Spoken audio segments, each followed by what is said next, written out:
Welcome to Flame TV. We're here in Amsterdam for an absolutely excellent guest conference. And, Patrick, thank you very much indeed for joining us. And Patrick Dixon is the CEO of Global Change and has really given a fantastic overview this morning of some external views on our industry. And one of the things you picked up, you said that gas will be right at the centre of a mesh of an interwoven world. And I wondered whether you could perhaps give us a bit more insight on this conclusion. Well, it's fairly obvious that all energy sources are meshed together.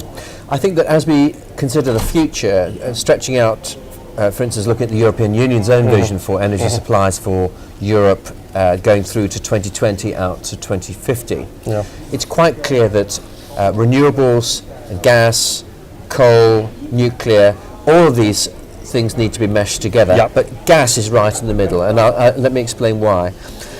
If we are going to get anywhere near the European Union's own goals for 85 to 95% reductions in CO2 emissions by 2050. There are some sources of carbon dioxide emissions that it's very difficult to get rid of. Transport, agriculture, construction, cement and so on.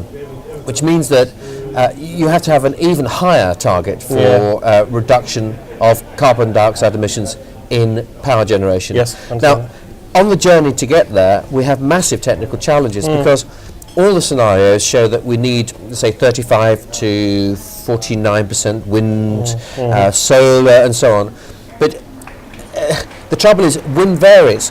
It varies from hour to hour, from day to day, and you can't, at the moment, envisage even 30% wind supply into the European grid without a really sophisticated, rapid response gas industry right there alongside.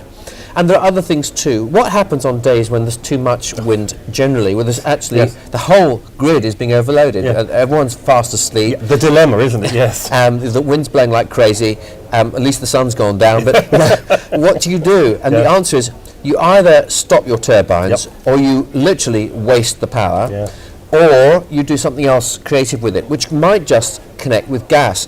So suppose we were to take that spare electricity at night and split water into hydrogen and oxygen.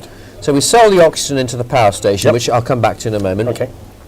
And we take the hydrogen and we fuse the hydrogen with the carbon dioxide coming from the power station chimney, and we create methane. We can store that. We offer that back into the grid, and we can store it back underground. In any of the natural gas deposits.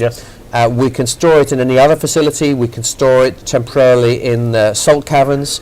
We can do any number of things with it. The other really interesting thing is that we can transport it. Because we have a grid that runs all the way to Moscow and beyond, we can move energy that's made from wind farms and sell it to Russia, for example. But what you're talking about here is something else you raised. It's almost a kind of cross-conversation between industry sectors, isn't it? To kind of quote what you said. I love the other one, humankind will be faced with difficult choices. So you're actually seeing that the different sectors have to fuse together and work together. They do. And to come back to the end of that example, by the way, I said the oxygen can be used to sell into the power station. That increases the efficiency of the burn. And there's another really beautiful consequence from the chemical engineering point of view.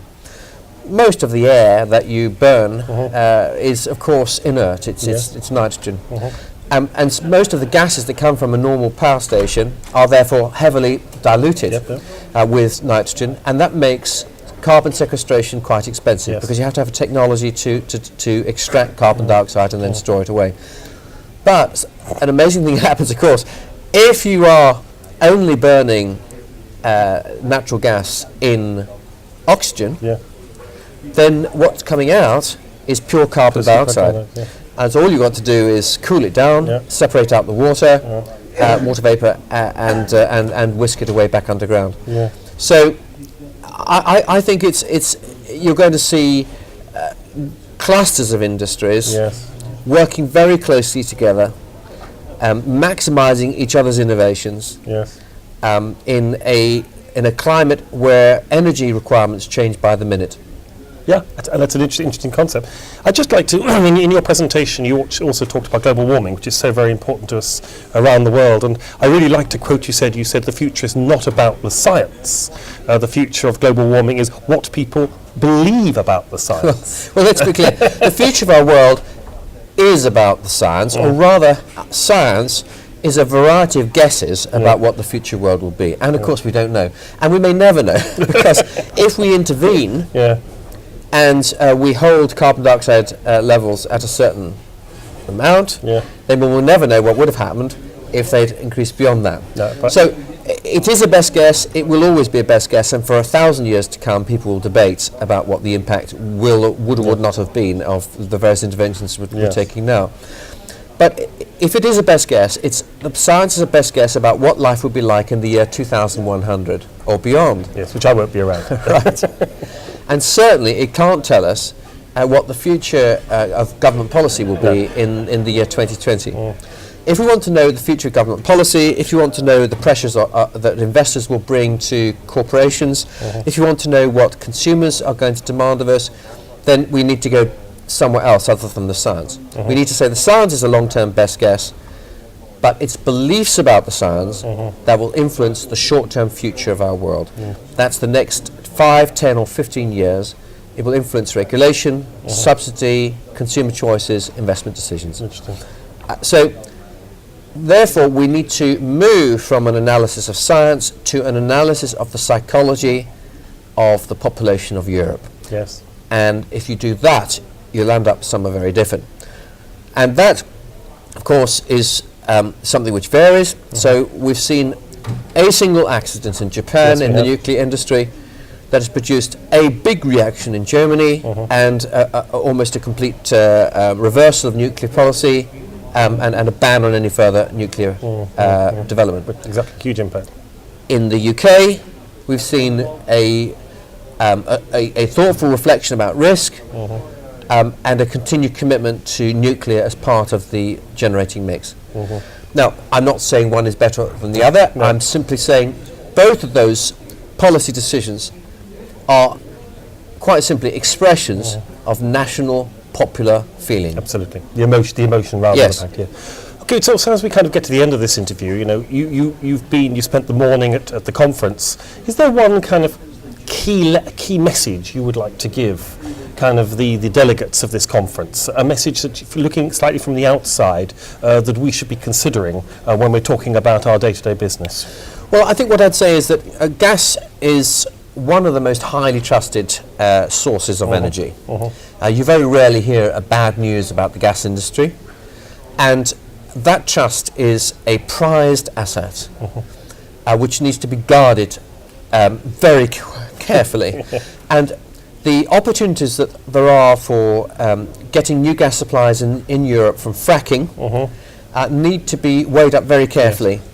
And there is a real risk that if the industry goes too fast with innovations which are going to look rather last century in the next 36 months, that some confidence will be lost. You know, it will only take one really big story about people igniting their water supply or watching bubbles of methane coming out of their drinks in the pub. You know, we just don't want that. And so I think that a little bit of extra care at this stage will pay off handsomely in the future. I do think that fracking has an important part to play in the longer term. Our societies need it. The European Union needs it to remain as independent as possible from external sources of carbon. But we will need to take care. The other thing I'd say is this. There are all kinds of innovations that have taken place in the last 10 years in the gas industry, which I think most people in the public are unaware of. The extraordinary increase in efficiency, for instance, in the latest models of turbine. The strong potential synergies between gas and renewables, wind and solar.